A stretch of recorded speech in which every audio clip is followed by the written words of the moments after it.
Hello and welcome back to Lotus Reverie First Nexus. We're getting closer and closer to the detention bar reaching the max again, and yet we still don't have any main events.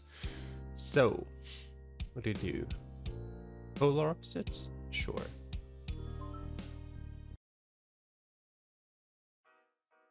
The regulations dictate people must always go out of the castle in groups of 3. No more, no less. But there's a second part to this rule.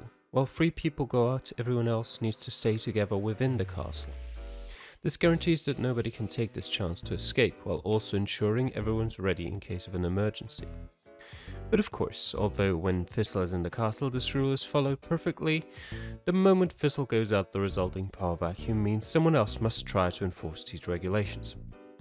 And for some reason that responsibility tends to fall to one of 2 people, with wildly diverging results. Very well. The others will be out for a few hours, so prepare the schedule.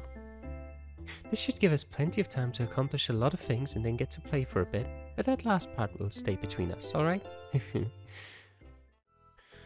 Let's see. Leave the bribes on top of the table and I won't care, even if you guys jump off the tower keep. Wait a second. What is this? Why is there a leak here? You're looking for trouble, huh? No healthy foods allowed here. See? When painting, we don't make mistakes, just happy little accidents. Oh, Sink, that's beautiful, but you look like a mess. Let me clean those stains off your face. And there you go. Much better, right? Don't worry, we'll tidy it all up later. Nobody will even realize.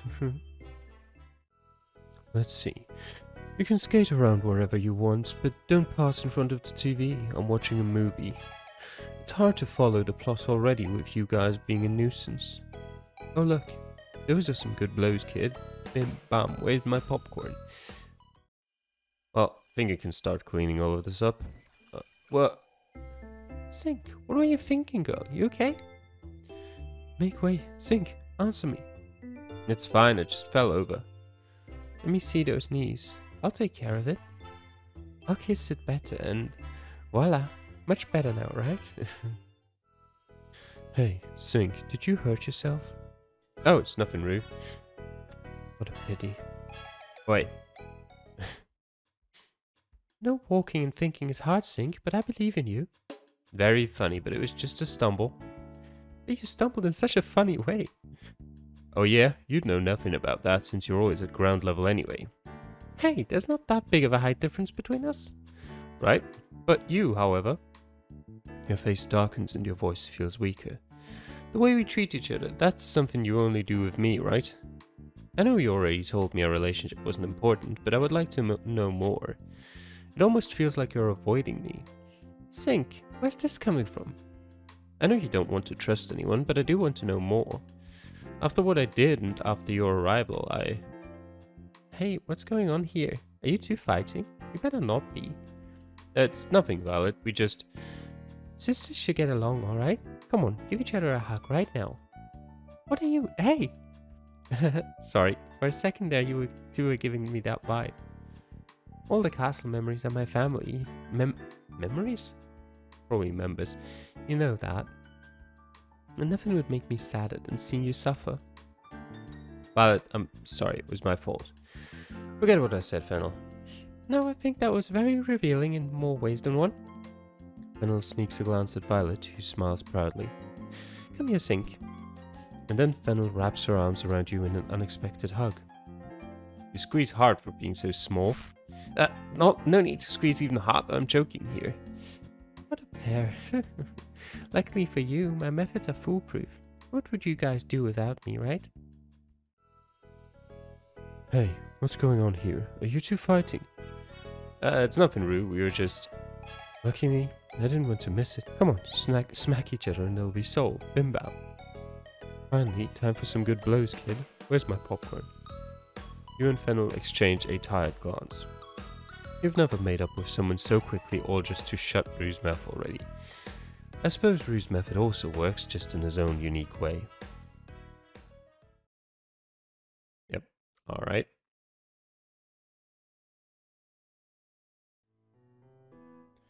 Good night, Sink. You know, something I miss from our normal lives? Events, news. It's interesting how we spend our lives criticizing all these banalities, but we always latch onto them at any chance. In any case, what should we talk about?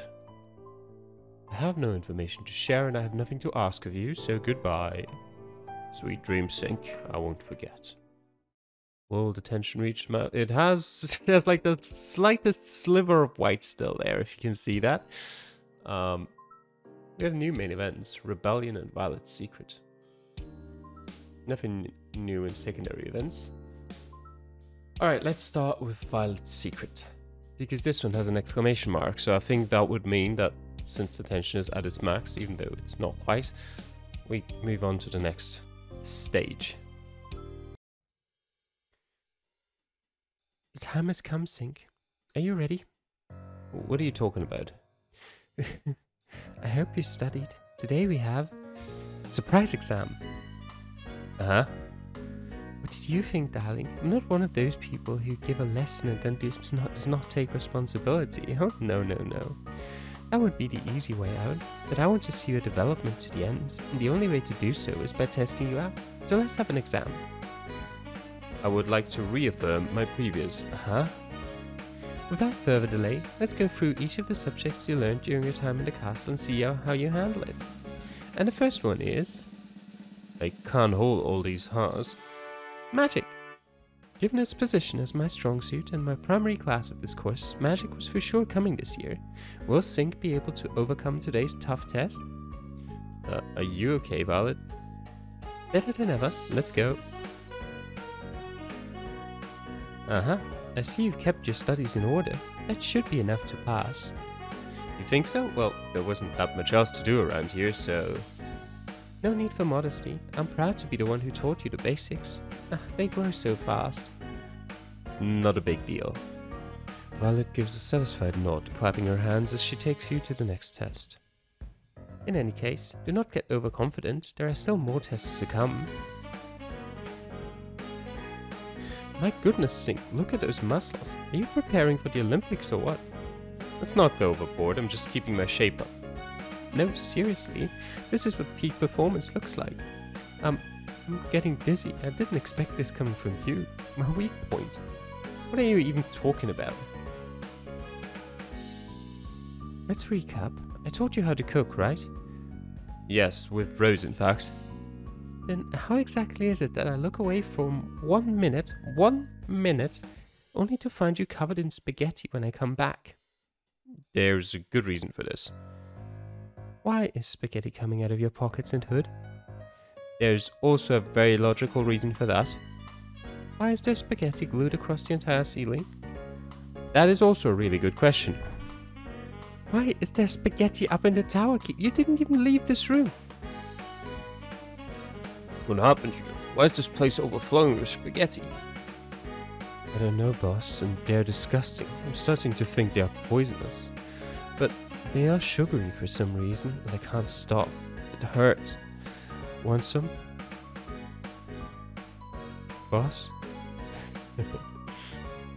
But gravity can be fickle. I think I'll just play along as if it never happened. Yes, please. The ringing of an alarm attracts your attention, moments before Violet is about to exile you out of the kitchen forever. Isn't that the oven? Ah, yes, sorry. The reason why this all happened was because I wanted to try making something else at the same time I was fulfilling your request.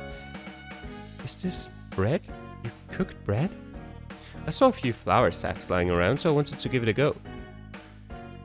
This seems edible. Do not be so surprised by that fact, please. Making bread is not that easy, especially if you started from scratch and nobody taught you. I'm surprised this even has any solid shape in the first place. You're turning this into psychological abuse. Violet slowly pokes her tongue out to taste the bread. You can see sweat running down her face and she's trembling from the pressure. Sync, what have you done? Is it that bad? Tell me the truth, Sync. You cheated. Huh? No.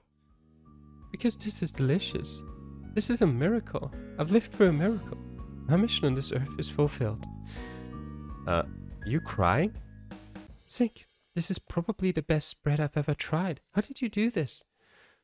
I don't know, I just went with the flow, I guess. So you weren't a natural disaster after all. Very good. This deserves a pass. I would even consider giving it honors. Great. But that doesn't change the fact that there was spaghetti in the oven too. Let's focus on the bread, okay? For your last challenge, you won't have to do anything special. I would say I'm surprised, but this has been one hell of an exam. Before starting the exam, I checked how your social relationships were going with all the other people at the castle. I call this the power of friendship test. Alright, it did surprise me. I'm feeling the cringe. After my investigation, my conclusion is... Violet takes a second to suck in a deep breath before giving her verdict. I'm sorry, Sink, but I'm a married woman. What are you saying now? I'm flattered that you only pay attention to me, but this thing between us won't work out. Stop taking things out of context. I'm sure you consider this test to be most useless of them all, right? I wouldn't call it useless, but... You're not wrong. The power of friendship doesn't work out in reality like it does in fiction. In fact, it has the very real potential to put the wrong expectations in your head and just make things worse. Sink, considering our situation, these bonds won't go too far. Yet despite that, you are here with me, listening to all my ramblings and lectures. What do you think? Violet lets out a small laugh, her eyes overflowing with love. Magic and relationships are connected by a very close bond. Remember, performing magic entails using a portion of yourself to change reality. Relationships are the same. Eventually, there will come a time where everyone must go their own ways. But despite that, a small fraction of myself will remain in you, and vice versa. The difference with magic is that these changes will stay forever, through rain or thunder, no matter how our destinies will end, and I think that is what's truly important. Violet takes some of the paper sheets out from her notebook and puts them in your hands. This is your reward for successfully completing the exam. This magic is a part of me, so I have no doubt you will know how to use it. I get the impression you wanted to give me this from the beginning, no matter what my results turned out to be. I knew you would do alright. The last question was worth many more points than the rest, and at least to me you have been outstanding. Thanks for all you did for me. I'll keep your present. Keeping it is not enough. Study it. Who knows when I'll test you again? Yeah, who knows? Violet laughs, and gives you some tips about the contents of those pages. Time flies. You enjoy her company, warm and kind like that of a mother. You have never been so happy to learn. You unlock the Inferno spell. Violet leaves a little while after, a twinkle in her eye and hiding a sigh. The lesson is now over.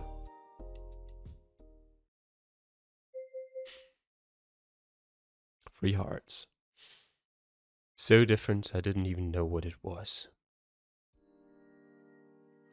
I think, though, that we have one more secondary event that we can do before we do the next main event, because otherwise we're skipping out on the secondary event, so let's do Ignorance.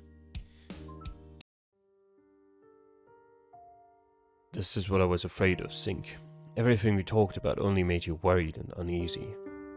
How else do you want me to feel? It'd be easy if you actually helped by not beating around the bush when talking about yourself. But every time you've attempted to learn something new, you're only left with more doubts, isn't that right? I just want you to realize why I'm doing all this and how inefficient it is to involve yourself in those subjects after the incident. I'm nothing more than an old teacher. That's all you need to know about me. A teacher doesn't handle a rifle like that, no matter how much military service he's had. You already know that you don't need to ask. Reading between the lines is more than enough. But I want to know exactly what you did. I don't want to speculate. You said you wanted to help Fennel to get her away from her enemies and her past, to help her ascend in the world. But unlike Rose, it doesn't seem like anyone knows you as an important public figure. What in the world were you doing then? Becoming a public figure is precisely what makes one vulnerable. There are other paths. And how far did you go down that path? Pistol shrugs and sighs in exasperation. I would like to say very far, but over time you'll learn that for certain issues it's impossible to advance or close the distance. There are always new enemies, new challenges, new conflicts. One can never stop fighting in this lifetime. I had a very good secret position in government and I even knew the right people, but even the right people are also enemies in those spheres. Even after the incident, the only thing that changed was the method of fighting. All we did was just start over from zero. Not everyone, not me, told us to not start from zero. For a brief, fragile instant, Thistle looks at you askance. I'm sorry, that wasn't my intention. As if that was enough. What? Are you going to make it a habit to follow me around when I run away? Just so you can complain to me about your issues with the old man? There's a limit to how much I can play your personal psychiatrist. I can't help it, alright? I feel trapped, like every day is the same. Even if I could do something, in the end... Sink, there's always a higher order of events. It's normal that the old man wants to filter the information, to know with certainty what's going to happen. He's unreliable, yes, but he still knows what he's doing. Just as you are tied to him, he's also tied to you. Calm down. Whatever your position in this is, you can be sure it won't go against you. And you? Don't you detest him? Why don't you tell me more? Don't worry about it. I already realized I wouldn't achieve anything that way. What do you mean? You can already imagine, right? You said it yourself last time. If you can't hear your supposed name or remember your own face, why would any other piece of relevant information be any different? Are you telling me you've tried to talk to me about these subjects before and I simply don't remember it? You get a little lost, as if you're there, but not really. The same way someone might hear the rain falling outside, but not pay it any mind. You don't remember any of it, do you? Don't forget, reality itself has changed. In addition, Sink, you are nothing more than collateral damage from our problems. As the old man says, you'd be better off staying away to avoid burning yourself up. Not even your own senses or memories seem to be on your side, so what makes you think I am? Nothing, but having nothing gives me more reasons to do what I do, to look for someone or something to connect with. Sorry, I guess.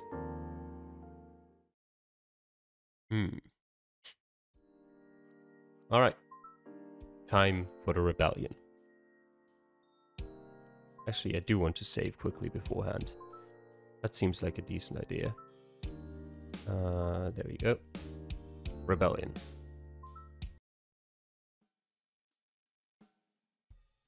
A trio of people went out to check on a water treatment plant early today, but they still aren't back yet. I know the phone doesn't work and neither does the internet, but don't we have any other way to get in touch with them? We had a lot of discussion about this back in the day, but long-distance communication is blocked no matter how you try. Doesn't make sense that the radio only works across a short distance. We could use something more visual for long distances. If there's daylight, maybe something like smoke signals would work? Why in the world do you care about that now, Sink? They can take as long as they want. Who cares? It's weird, okay? It's not normal for Thistle and the others to break the regulations. Since when do you care about the regulations? I already told you they are a waste of time. No, Fennel, the point is not that I care about the regulations. The point is that Thistle cares about the regulations, so him breaking them is odd. That's precisely the issue, Fennel.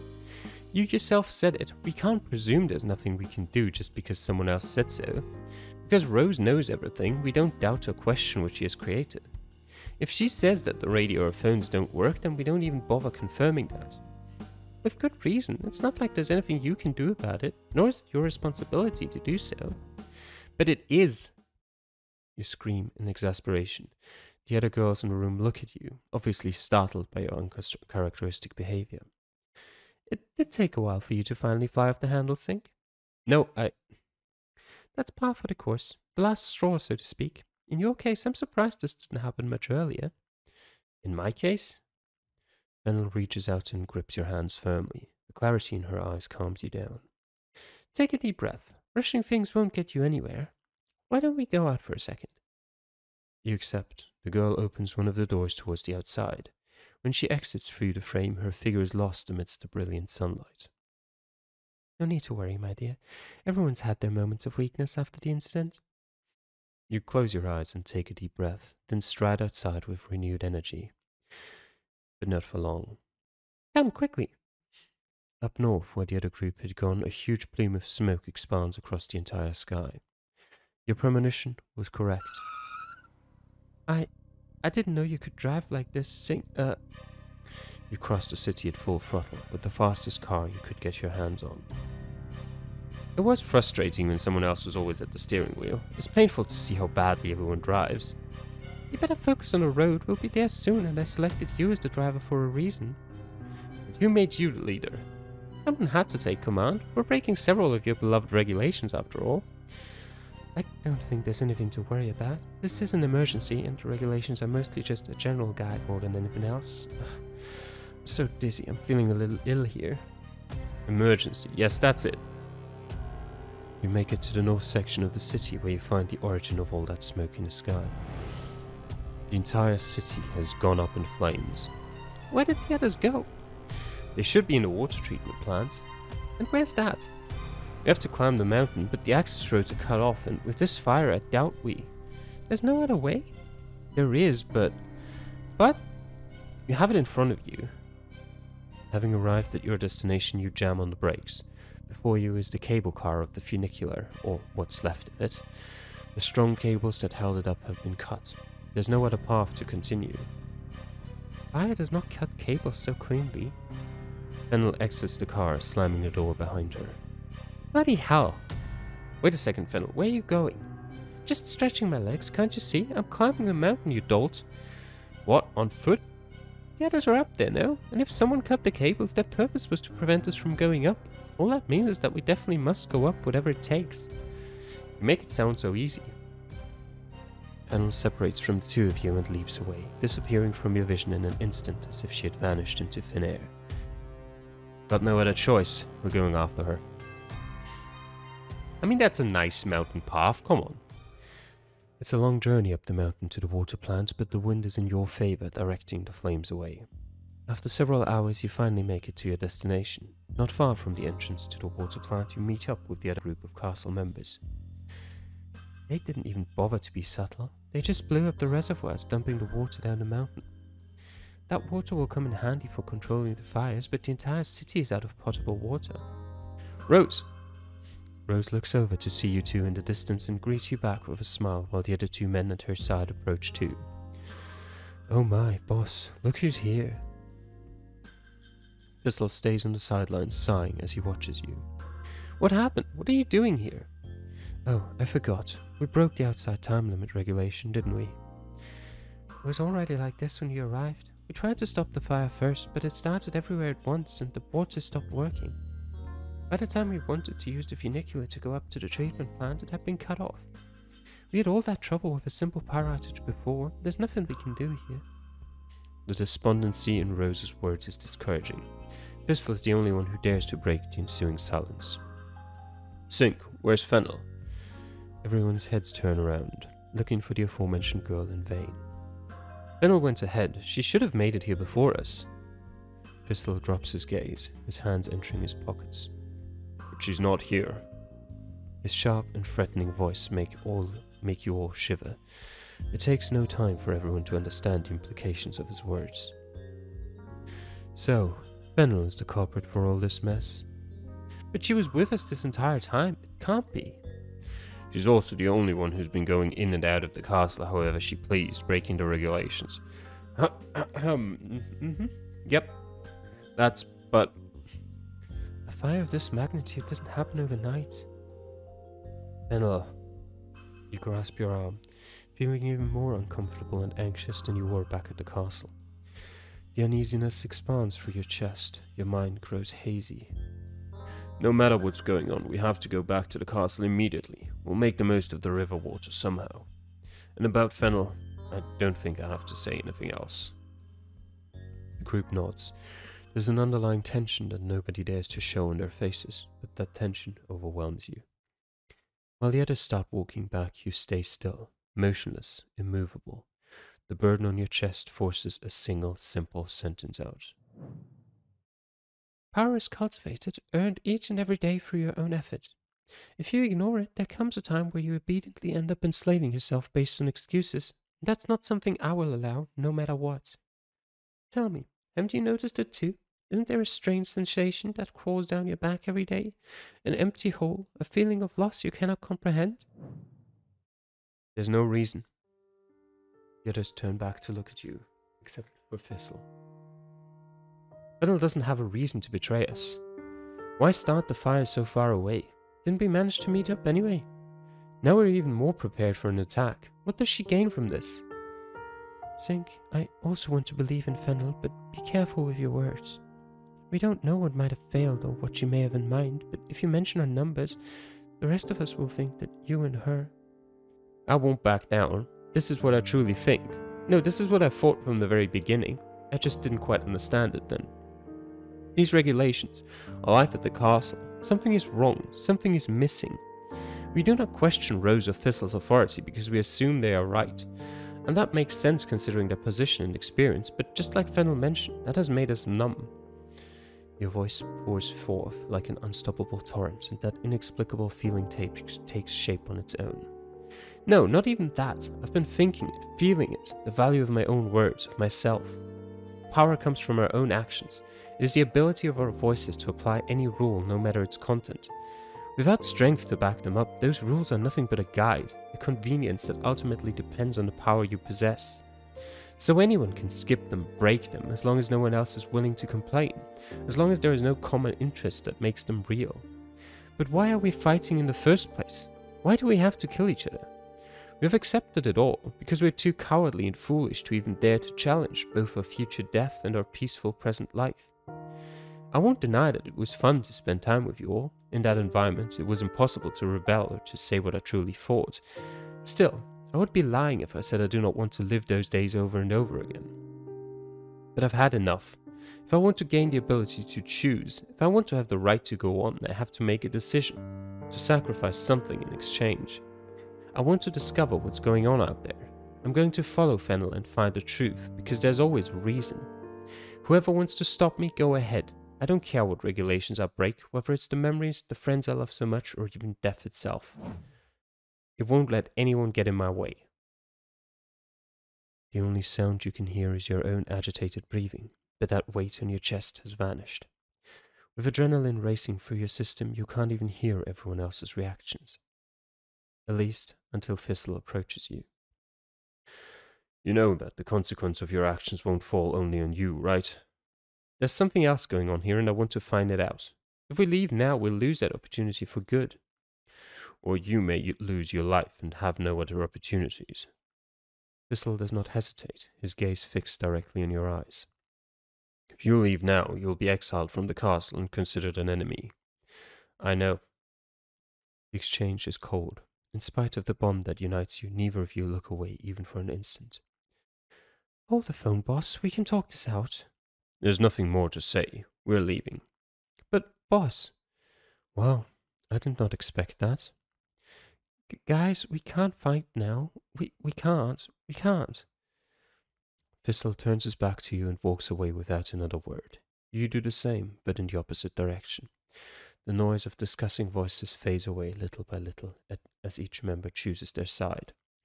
And when you're far away from each other, you've only silence as your companion. If Fennel wasn't at the treatment plant, you can only think of one other place to look. You make your way around the mountain and reach the other side. The garden, the defense symbol of the city of Maya. Or what remains of it. What is this?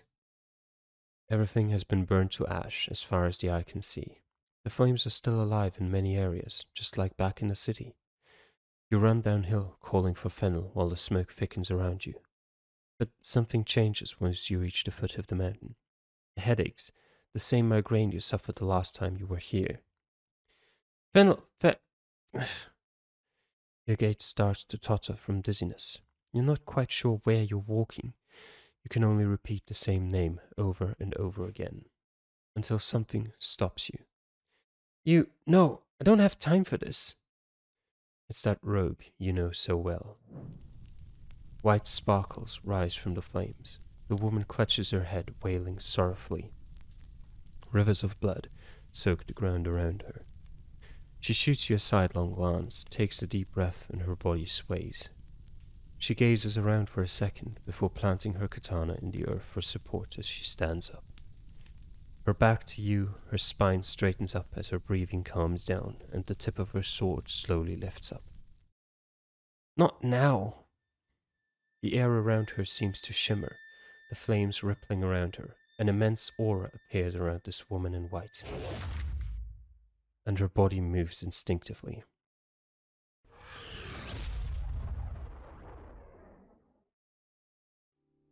The katana in her hands seems to tremble for an instant and subsequently generates an explosion of sound that plugs up your ears. The flames, the wind, all stops. You look away for an instant, and a veritable typhoon smashes into you. Behind you, the trees, stones, fire and earth, everything opens up, parting as easily as water from the slash of her steel. And your own body, because of your proximity to the wind and debris, begins to bleed as if cut by 1,000 little blades. You! This time this isn't my imagination. You move swiftly, reducing your distance with honed agility while bringing out your dagger. The tremendous aura of the woman in white did not disappear after that strike. You must get closer before she attacks again. But it takes even less time to charge now.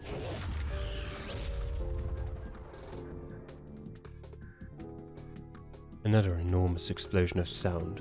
Thankfully, your reflexes are agile enough to avoid it, and the blow wakes you up from your astonished daze. Such sublime power, the friction of the attack alone is enough to almost make you trip over from the force. You cannot allow this to continue. The tip of your knife does not hesitate, aimed directly at the heart. The woman in white dodges with apparently no effort, barely moving from her spot. You attempt to grab her arm, to pull her down, but she manages to free herself by using her other hand to destabilize your stance. As you fall over, you use your own weight to kick her down. She avoids you by taking a single step back, and all she needs to do now is let her steel fall on you. Ah! She stabs her blade towards you again, but you roll out of the way, just in time. Her movements are slow and sloppy. She doesn't seem to have any intention to follow you and finish the job. She just watches as you pant profusely and struggle to get up. Your hands are covered in the earth's dust and ash. You can feel the specks of dirt that have gotten onto your robe and into your wounds. It stings. The pain. Something is wrong, but she will not leave you with enough time to find out what. With a slight shake of your sword, another explosion hits you without warning.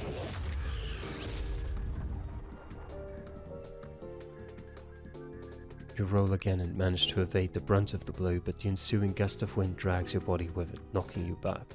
Your body rocks back and forth. The migraine hurts like hell. Who are you? What's going on? You are Tulpa. You had already accepted that fact. Nevertheless, your wounds do not seem to improve. Your energy is not coming back. It's the opposite. In fact, your wounds only grow worse. You're not recovering. Your breath weakens. When are you supposed to regenerate? This is not a duel.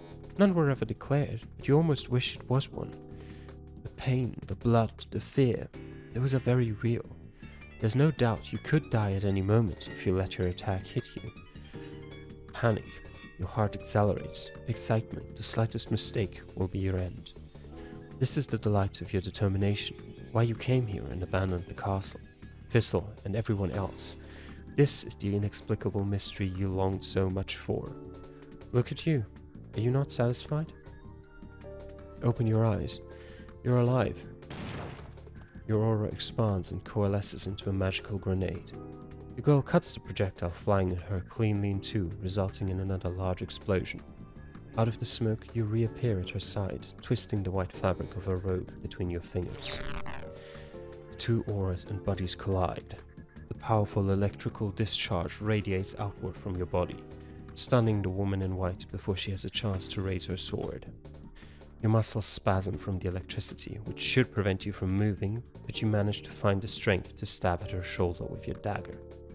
However, she doesn't even flinch. She remains stoic in place, ready to receive the attack, and now from this distance her attack won't fail. First is her blade, followed by the characteristic luster of her sonic boom. You try to pull away, but your foot stumbles. The world quakes around you. All you can do is defend yourself as the sword descends. The time for your death is nigh. But the slash fails. You open your eyes. Between the migraine and the surrounding smoke, you cannot focus your gaze properly. The woman in white aimed her attack not at you, but somewhere else. Her head is turned not at you, but to somewhere else close by, to the reason why she failed. And from that direction, someone grabs your hood from behind and pulls you to stand up. leading you to a safe hiding spot. Hello, Fennel. No, not Fennel, Rue? Rue? Surprised? Yes! You're the last person I imagined coming. Can you see her? Can you see that woman in white? Yes, it seems you've hit the jackpot. But Fistel, if you came, then there's always a reason. Wasn't that what you said before? Make no mistake, this doesn't change our relationship. Consider it just our interests aligning for now. You've seen caprices get the better of me. What did you expect? The faintest of smiles on his face, Rue slowly puts on his gloves. The second round has begun. Both of you rush at the woman in white at the same time before she has time to prepare her attack. She kicks up the ashes on the floor, creating a dust cloud, but you shield your eyes in time to attack with a powerful thrust. As always, she manages to avoid it without moving too much from her spot, but this time that plays in your favor. Rue's fist emerges from her blind spot, attempting to grab her, but failing again. It's almost as if your enemy is able to predict each and every one of your movements. The two of you have no other choice but to attack at the same time. This 2 versus 1 exchange lasts over a minute. Rue's fists are devastating, acting in perfect unison with your own dagger stabs. But the woman in white still won't move from her spot. Even though she's only using one hand, that's enough for her to preserve her position. The huge discrepancy in your skill levels strikes fear into your heart. Fear that a lack of coordination could lead to your demise. You subconsciously accelerate the rate of your attacks. But Rue intervenes just before you can make a terrible mistake. His calm mind seems capable of stopping everything. If you fail now, at least you're not alone. Rue summons out his own aura, focusing it around his fist, culminating in a powerful and lightning-fast punch, comparable in strength to a cannon firing at point-blank range. The girl flies several meters from the blow, her body bouncing violently against the ground. Once, twice. But she does not seem to care. She stands up slowly, raising her katana once more. The monster turned to be tougher than I expected, huh? The woman in white's breathing turns heavy, but her aura does not diminish in strength. Without warning, she quickly slashes the air. It is another of her sonic booms, but much weaker and less accurate, as if she's just thrown it at random. This is your chance. Your coordinated rain of attacks continues. The woman in white is still able to avoid them skillfully. From that moment onward, each and every of her attacks are the same little desperate sonic booms, seeking even the smallest opportunity to defeat you.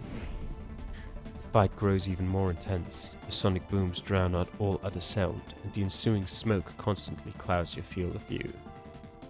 And it is one of these numerous exchanges that the girl disappears. Your ears ring, your vision blurs. By the time you make it out of the smoke clouds and can regain your bearings, the situation has changed. Rue cuts off the path of the woman in white, blocking her escape route. However, they are both too far away. By the time you can sprint over, it is too late. The woman in white strides past Rue, who falls to his knees. You run over, intending to help him out, but he looks at you without changing his expression. I'm fine. I'll catch up in a minute. Don't throw it all away now, idiot. The woman in white walks on ahead and Rue pushes you to follow her. Behind you, he lets his own exhausted body fall to the floor. You hesitate for another second, but you're too close to the truth to stay here. You run after the woman in white. She enters the mountain, reaching an area where the fires have subsided. She's so close, you're right on her heels. However, the greatest priority right now is preventing her from using the foliage as cover to slip away. You must finish this in one final attack before your own wounds end you. You concentrate your aura, which molds around you to enhance your physical abilities. Your legs gain speed and you jump through the terrain with extreme agility until you finally reach your objective. You descend on her, prepared to put an end to this battle. And she, of course, turns around to stop you with her katana. The two blades clash with tremendous strength. It's just a moment, a single instance where the two of you are face to face. Everything happens too fast. Your vision is blurred, but you can partially make out her face and sense a vague familiarity. And capitalizing on that moment while you're lost in a daze, the girl delivers her coup de grâce. The force knocks your weapon out of your hands. Your body falls to the earth. Her lips open, releasing words you cannot hear clearly. Your wounds are too severe. You cannot stand, but you try to crawl closer to that voice. Is she going to kill you? You're unable to understand her words, but they sound soft and pleasant. They make you feel good. Your blurry eyes strain to look up at another girl as she turns toward you and finally reveals herself. The girl clenches her fist in the air. A powerful magical radiance blinds you, announcing the end. And at the last moment, just before the glow becomes too bright for you to see anything, you recognize that face. That's enough.